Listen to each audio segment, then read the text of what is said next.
We would like to welcome everyone to our Orem Business Alliance webinar today.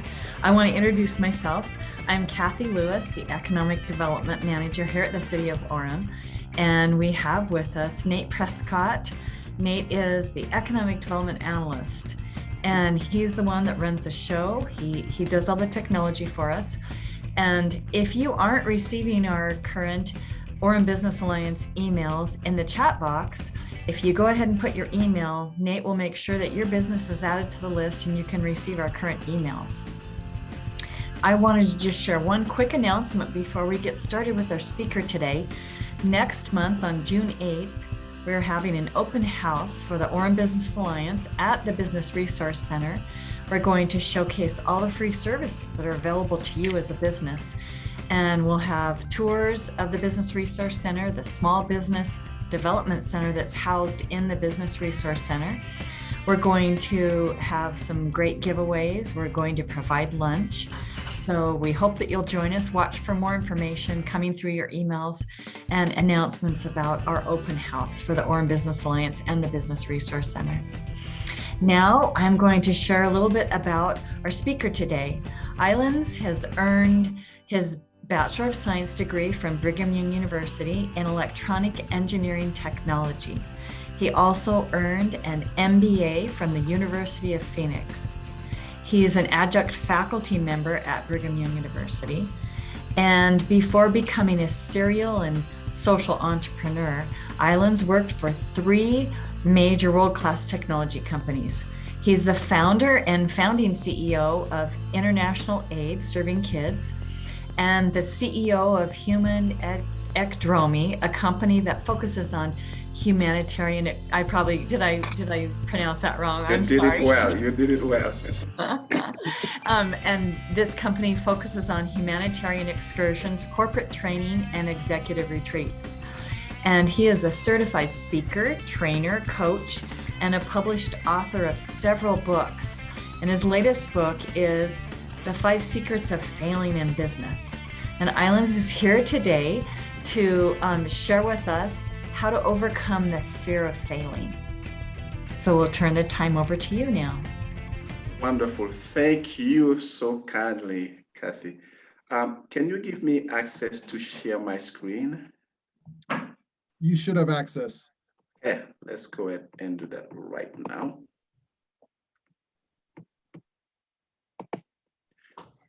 Beautiful. Can everybody see the screen?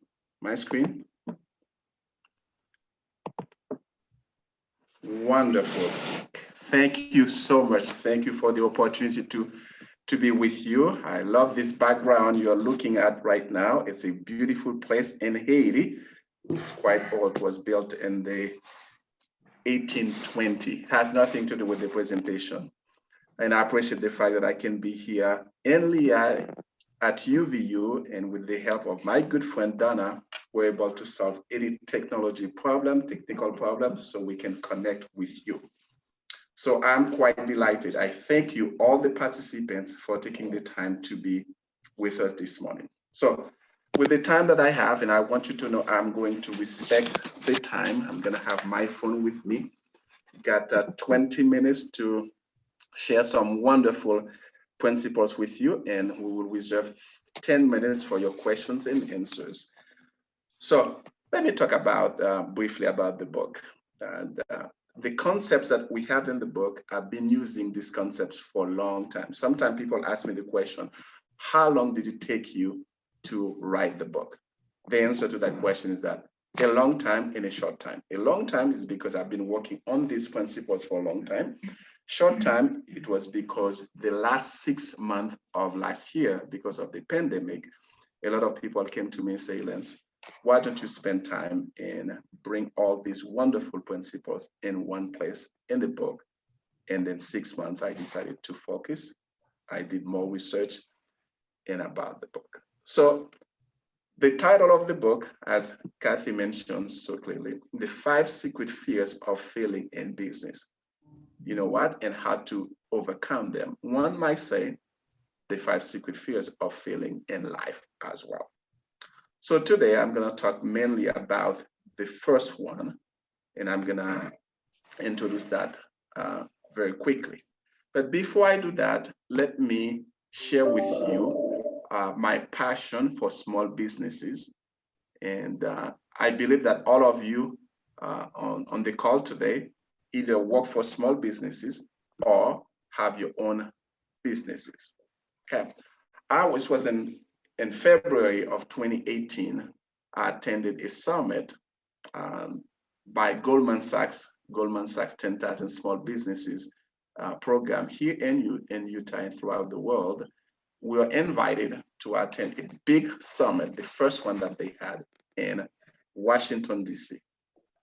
And at that time, a lot of big shots were there. Warren Buffett, Tyler Perry, the president of Goldman Sachs, a lot of people from Congress were even invited to go to Capitol Hill and to meet with them and share our voices. But I was in the room with more than 2,000 people when I heard this statement about small businesses from Warren Buffett. There is nothing small about small businesses. Let me add, there is nothing small about people who own small businesses. And there is nothing small about people who work for small businesses. Even big businesses, they rely on the viability of small businesses so they can continue to thrive and grow. Another thing also I want to share with you about all of us in business, I love to keep things simple. So there are times, especially with my background in technology, I used to work with some wonderful colleagues and they will say, you know what, I don't like people. I don't like to work with people. And I thought about that. I said, whoa, we got to change our mindset. I'm going to give you a simple definition of business and how that definition relates to people. So my definition is that businesses are created by people, for people, and are people.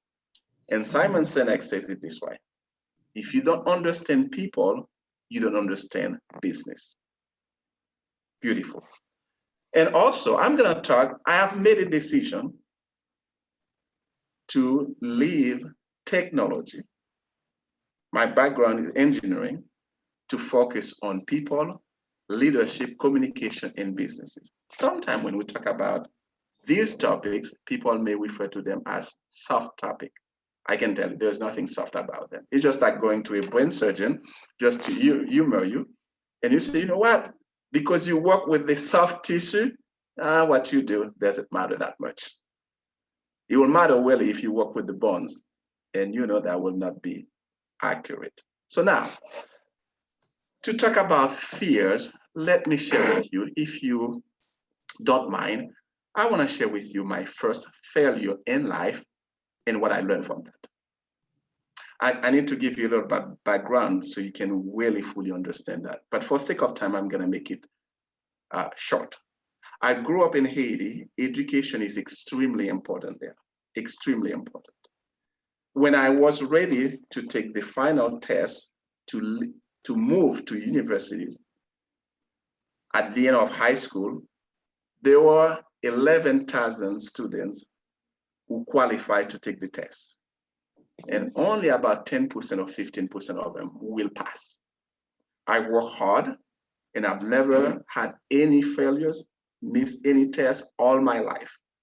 When that time came, I went to take the test and I was extremely prepared, but I failed. Let me share something with you to give you a little background. Here in the US, when you go to school, they want to give you your grades. It's very secret, nobody, we have the privacy wall, everything else is just like sneak it under, so nobody else will know your grade. In Haiti, it's different. If you are in the class, every month you have a test and then they give you a grade. Let me share with you how they do it. They continue to do that. If there are 50 people in the class, they will start with number 50 and they name your name, number 49, they name your name, and then until they get to number 1. If you're number 50, you put your head down and you walk in, you get your score, and you sit down back and quietly, hoping that nobody heard your name or saw you. But if you're number 1, you walk like, your shoulders are really big and you're smiling, you're just like, that's how they do. At the end of that high school time, they make it even more fun. So the way you know you pass is because you have to listen on radio, and the whole world, everybody who knows you, they know you either pass or fail. There's no secret about that, right? And then when that day came for me to find out if I pass or fail, and they do it alphabetically. When they get to D, for some reason, I don't know if the person who was reading it had a problem, they skipped my name. They should have said Dor Illens, they skipped my name. And I look at myself, how in the world they skip my name? Out there. But you know what? They are right. I failed. That was my first failure in life. But I'm going to share with you 4 of the things that I've learned from that failure. Number 1, I learned at this age, young age, failure is part of life. Some people may say, Lens, you should have learned that earlier in your life. I didn't, but at that moment, I learned that. Number 2, failure is not going to stop me. Number 3, failure will help you know people that really are with you and those who are pretending. As leaders, when we fail, we're going to realize that who is on our team, who is not. Number 4, failure can prepare you for bigger things in life. I wish I could tell you that since that failure, I've never failed in life. The truth is that I failed many times. I failed yesterday, probably I'm going to fail today, and I can guarantee you I'm going to fail tomorrow. But this is what I know. Failure is part of life. Failure will never stop me. Another thing also, we can use failures as a way to grow and prepare ourselves. So I wanted to start with that information and sharing my experiences with failure. But you know what? What I have in mind is not for us to really dwell too much on it, is to find a way to understand and embrace it. May I share with you? I find out also this topic is not a topic that people love to talk about. It's more fun to talk about successes. I've interviewed a lot of people before and during the book, all the wonderful people we know who have great successes in their lives. I promise you, the ones I interview, even the ones I did not interview, they have a lot of failures in their lives. So when it comes to running a business, there are 5 secret fears.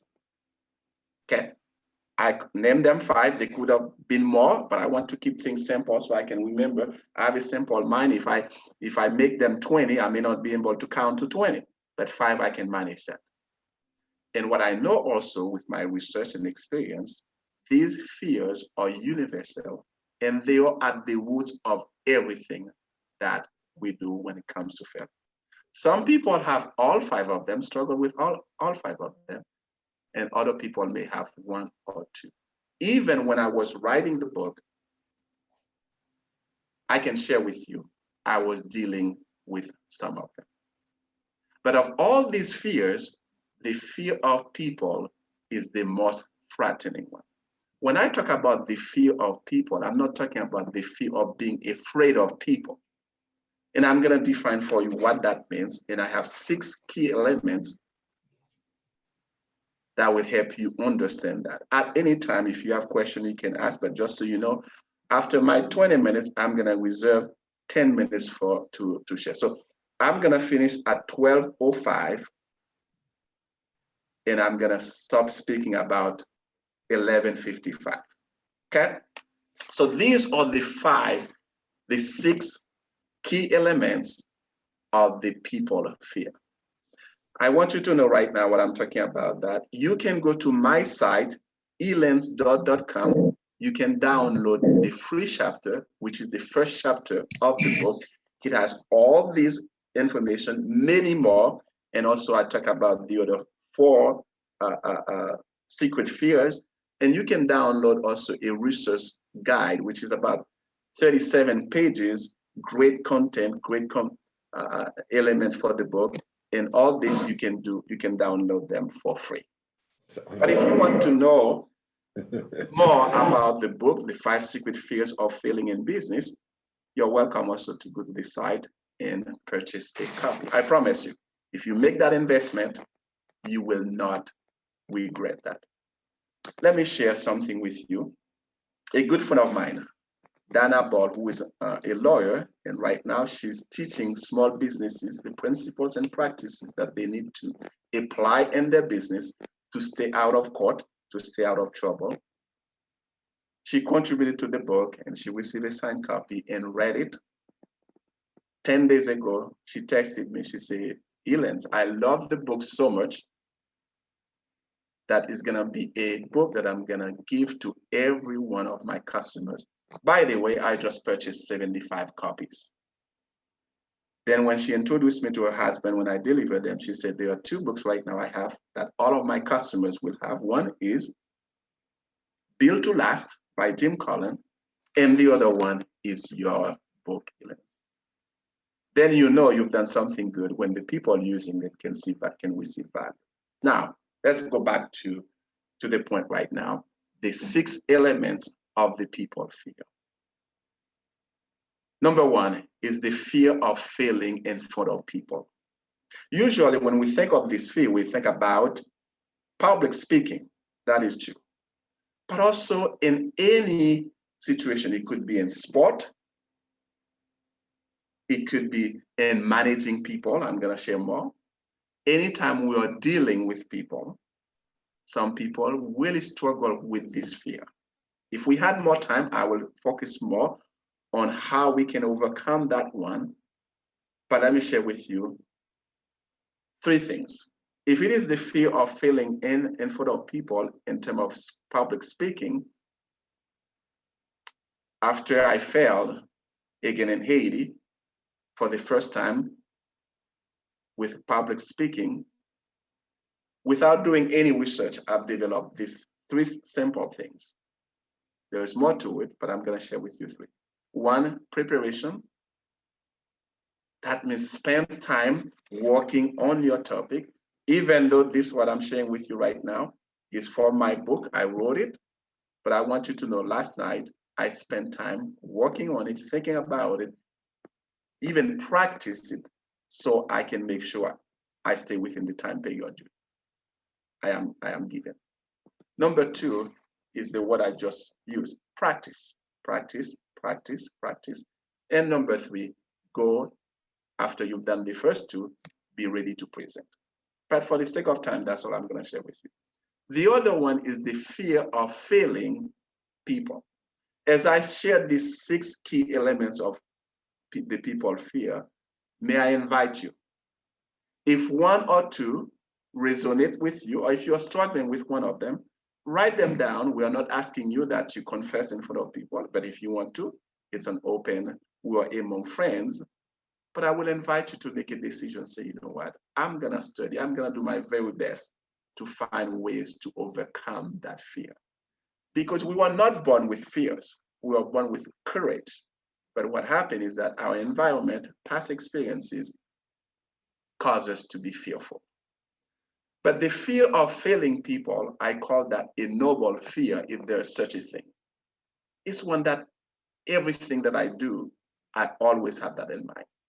Because anybody who cares about people, who loves people, who wants to add value to people, I can promise you, they have this fear in the back of their mind or the forefront of their mind. That's why I call it a noble fear.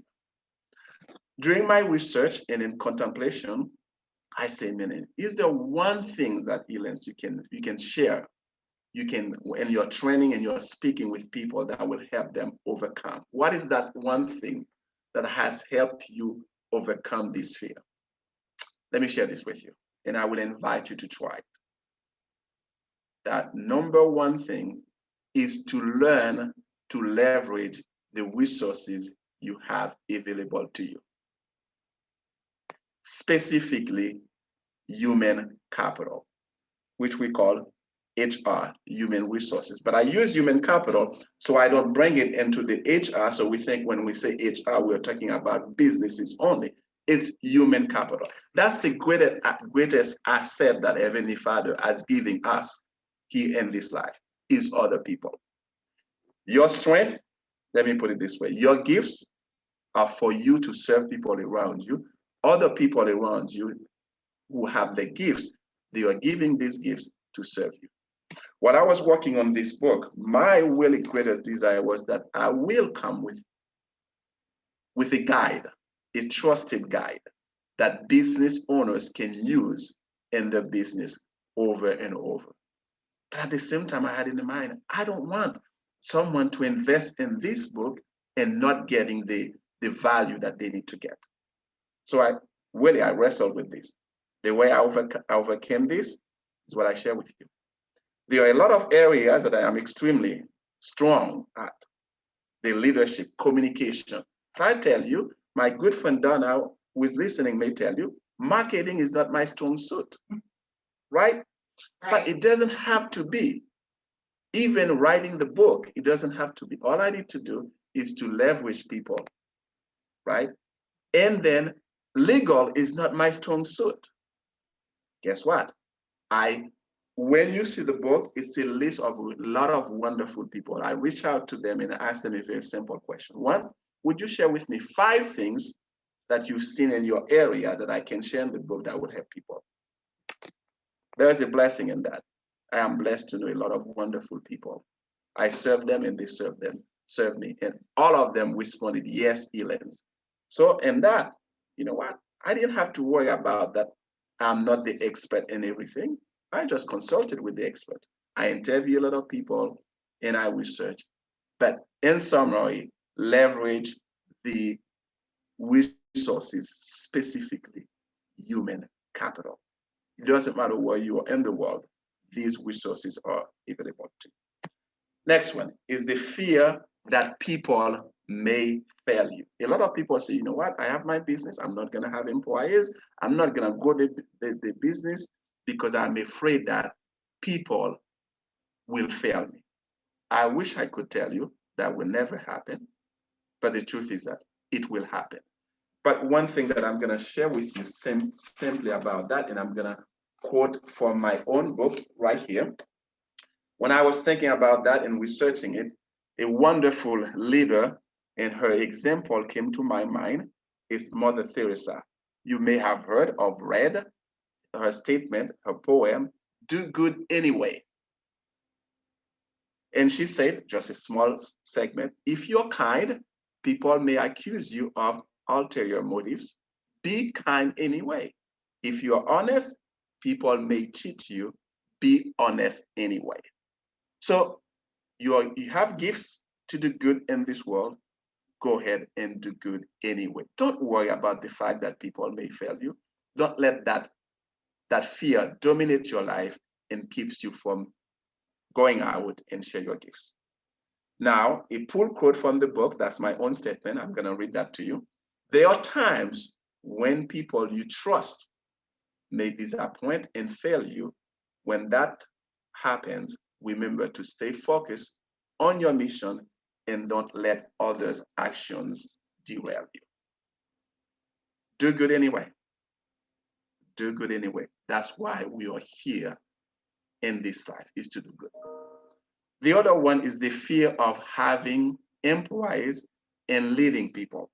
All I'm going to share with you right now about this fear is the lack of leadership skills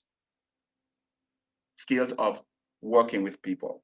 In the book, I list a lot of wonderful books and tools someone can use to increase your leadership skills, your ability to work with people. And also, it's a false information. Sometimes we are taught that, you know what, people may cause a lot of problems and we let that into our mind and our heart. But I promise you, there are a lot of, every human being is an asset to us if we know how to leverage that asset. Number 5, the fear that people may discover your weaknesses. Now, if this was a secret, let me reveal it. People around you, they already know your weaknesses. If you don't believe that, go home. If you have a spouse, ask him or her. If you have children, sit down with them, ask them. They will tell you. They already know.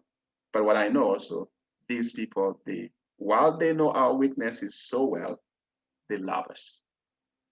In leadership, people are not looking for perfect people. They are looking for authentic people. They are looking for people of great character, people that they can trust. People that when they make a mistake will have the courage to own it. That's what they are looking for. They are not looking for perfect. If you are not perfect, I'm not perfect, but we are great. And the last one, they fear that we may not be good enough. A couple of approaches with this one. Know that we are good enough. Because I'm a person of faith, I know that God who created me did not create junk. God who created you did not create junk. So we are here good enough. So don't let other people's talk make us feel that we are not good enough. We can be humble,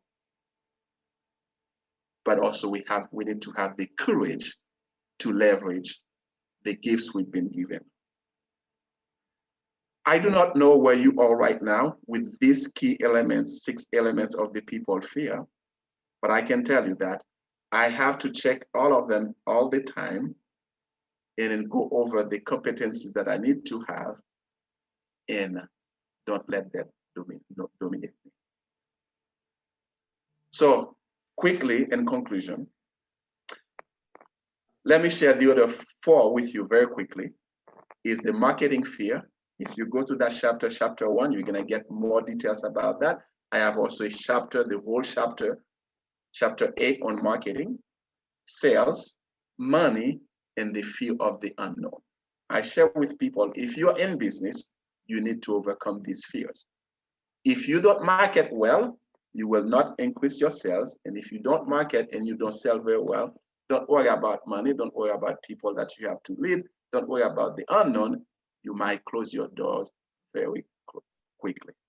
I'm not saying that you have to be a guru in every one of them, but I want you to know to learn how to overcome the fears. And then when you are dealing with the gurus, you will feel comfortable, you will trust them, and you will take your life in your business to another level. We've been sent here to do great things in life. Let's not fear. Let's not let fear overcome us and empower us. But failure is part of life, and we can learn from them, and we can continue to grow. My name is Illens Dort. I am your friend, so feel comfortable asking me any questions. If I don't have the answers, I'll be honest with you. If I do, I'll be glad to share them with you. And I realize I give you only 6 minutes for questions. Illens, thank you. This has been so positive and really empowering. I'll start off with the first question. What if a person, like this is what I feel like, I have several of those fears. How do you decide to start on one, working on one? So a couple of ways I would answer that question. You find the one that is holding you back the most, right? Get that one and then just say, you know what? Number 1, you already accept that you have it. Number 2 is to know that you were not born with that fear. And from that point and say, you know what, I am going to overcome that fear, or I'm going to manage that fear. And then starting with that in mind and knowing anything else you need to do will come to you the moment that you open your mind and heart. Say, hey, and if you're a person of faith, I would invite you to say, Heavenly Father, help me. With that in mind also, if it's very specific in the book, I'm not trying to push the book, for each one of them, I give an outline, the things that we can do to tackle them. Thank you. Does that help? Yes. Okay. So can I ask you to make a commitment to yourself today? And sometimes if we do it verbally, you don't have to name that fear. Give us a commitment, say, I am going to tackle this fear. And from now on, it will never dominate my life. I'll do that. Wonderful. Thank you so much. Okay, next.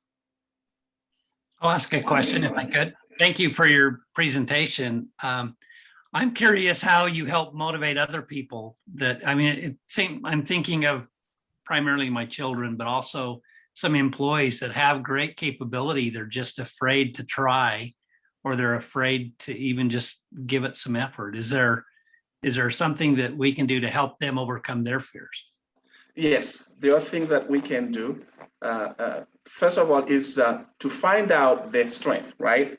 The area of strength, because when we go to our areas of weaknesses, it makes it even more difficult. Find out the area of strength, find out the things that they do well, and then continue to complement them, right? Build that so they can have a relationship with you. And when, let me give you an example. So when I used to coach soccer, the first thing I will do, I will identify the strength of my players. And I say, I'm going to play the ball to their strength so I can build them, right? And I teach them to do the same thing for their teammates, to play the balls to the strength of their teammates. And I find out also they have a secondary strength. And when I need to transition them to the secondary strength, because they've been having success in the first dominant strength, then when I transition them to the secondary. So these are the things that I will share. Fine. Usually, it's hard for us to motivate other people, but what we can do, 3 things. Every time that I teach, or I train, or I speak, I have 3 things in mind. I'm going to inspire someone, and I'm going to teach them a principle, and I'm going to give them a tool. If I can inspire them, and I can teach them a principle and give them the tools, then I can encourage them to go and try for themselves, right? Then they will motivate themselves to do it. So we start with the strength, and that will be a key factor for motivation. When they fail, don't focus on that. Say, hey, what did you learn? What you're gonna learn? How you gonna get better? But don't dwell on the failure, then they're not gonna try again. Just say, hey, I failed before. What can I do to help you? Does that help? That's great. Thank you very much. Thank you for the question, Mark. We have time for 2 more questions. And after that, Kathy is going to give you my information, and I'm going to make an offer to all of you with no cost. If you want to know more about that, I am your friend. Give me a call, send me a text, and we'll set a time. We can do lunch, and we'll share more. Is that good? Okay. Hey, so 1 more question or 2 more questions? We've got 1 question in the chat. Jeff Lamson says he doesn't have audio, but his question is, where can we get the book, your book? Good question. It's illensdort.com, ILLENSDORT.com. If you do it today or sometime this month, the pre-launch promotion is still going. Then you get it, and then I either deliver it to you or mail it to you, and no extra cost for that. And at the same time, also, you will have a signed copy for me. So. Awesome. I have another question. I like that you talk about failure so openly, and I've heard good things about like having a culture of where failure isn't taboo.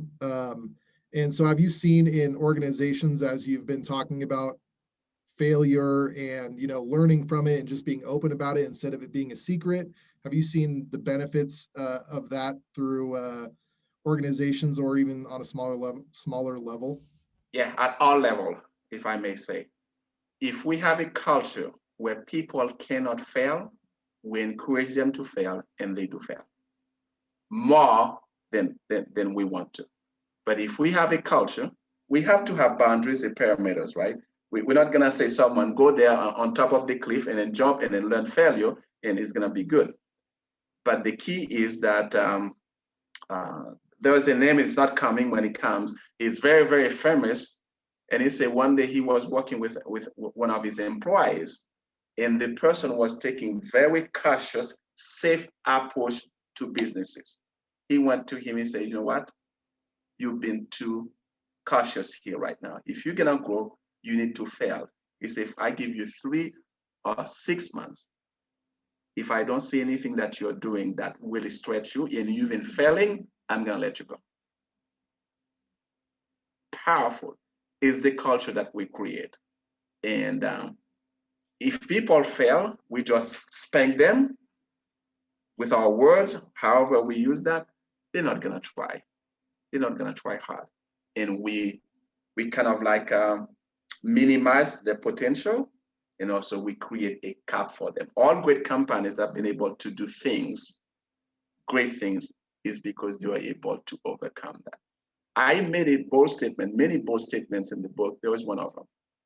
We are taught that the reason most of the time businesses fail is because of location or the other things, marketing, all these things.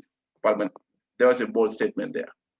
For every one of those reasons, and they are all accurate, there was an element of fear. Why we didn't market well? Because we're afraid. We didn't contact the right person, we didn't learn. There is an element of fear that caused them not taking the decision. Let me give you a quick example right now. With, it's not Bluetooth, BlackBerry. When BlackBerry went down, the CEO cried. He said, I did not do anything wrong, meaning he did not mismanage the fund, he didn't cheat, but this is what he didn't do. He was too comfortable, right? Because of fear, he was too comfortable. He did not invent, he did not innovate. So therefore, someone else who was willing to take the risk, then took the market and ran with it. Does that help, Nate? So when I feel that I'm stagnant, I check myself. What is it you're afraid of, Illens? That's great. Thank you. Illens, thank you so much for your time. This has been information filled, and I think we all came away with some really good tools to help to tackle our fears and to feel good about working on those challenges we have with our fears.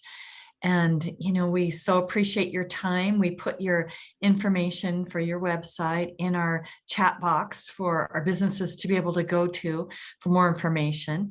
And thank you for taking time out of your day to speak with us and to share your skills with us. Thank you. It was my delight. That's what I love to do, and I appreciate the opportunity to do that with you and your team. Again, I am at your service anytime that I can help. Okay? Thank you so much. And we know you have to go. We have other meetings, but thank you for your time. And we hope to hear from you again in the future. We'd love to. Thank you so much. Thank you. Now I wanted to introduce one of our business advisors from the Small Business Development Center that's housed in the Business Resource Center, Jim Beckstrom.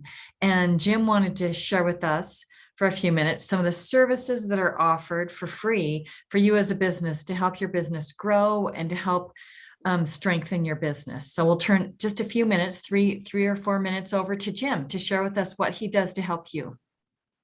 Well, I thank you very much. I think the important thing that lets y'all know is we're that free human capital Elaine talked about. We're the group that lets you leverage without judgment, et cetera, to help you in business. You know, we help in marketing, we help in strategic planning, and we're free.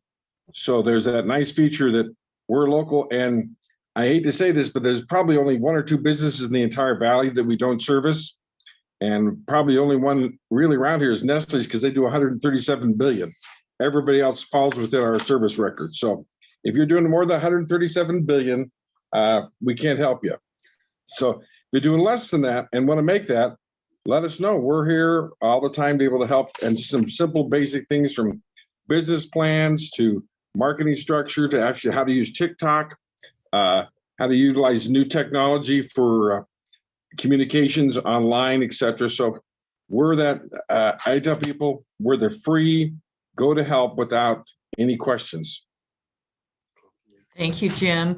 And there are 3 other business advisors at the Small Business Development Center. And guess what? If you come next month to our open house at the Business Resource Center, you can meet them. You can see firsthand what they do. We're going to give tours of the Business Resource Center. And we have Peter J. here on our webinar, who is the director of the Business Resource Center. And Peter, if you're available, can you tell us a few of the things that people might see on the tour that are available in the Business Resource Center? Yes, I am available. So if they come through, if they come through the Business Resource Center, we have a few things here. There's kind of 5 areas that we focus on in the Business Resource Center. For our organization alone, we have incubator space and co-working space for businesses, office space. We also have a World Trade Center that we just partnered with World Trade Center on to help people with import, export, and other international trade needs that they have. We also have a Smart Cities and Fabrication Lab to help people prototype, build, and deploy smart city projects. That's the electronics, the sensors, the software, everything. The idea is they can build and test and deploy everything within this building, and then put it on our broadband network partners around the state to test it as well. Then we're also building a business accelerator to help with startups go through the lean startup process. We used to have one in the past, but it kind of died, so we're going to start it again because there is a need for it still. And then the other things they're going to see in the building, we have our PTAC office, which is for government contracting. If you're a business, you want to do government contracts, that's with schools, federal, states, cities, foreign governments. They can help you with government contracting. So if you in military bases, and even if you have like a retail product, I mean, they need retail products on military bases.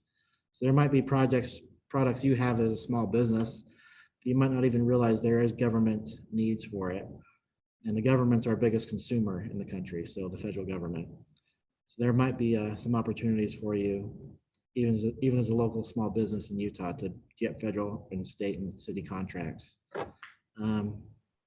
Then we also have a smart lab downstairs. I don't know if anybody's mentioned that yet. It does market testing. It tests your physiological response and tracks people's eyes to see how well your ads and marketing are working.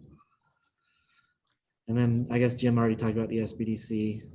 And then we have a bunch of companies that are incubating in the building already. So yeah, that about covers it, I think.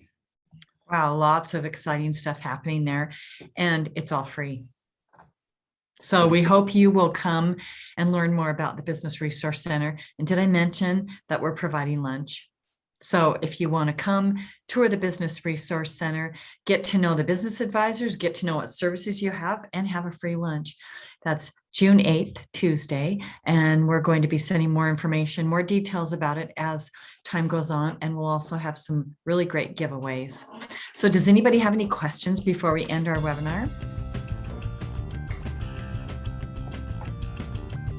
We want to thank you for joining us, and next month we're going to have our in-person open house, and after that we're hoping to have in-person meetings for our Orem Business Alliance at the Business Resource Center.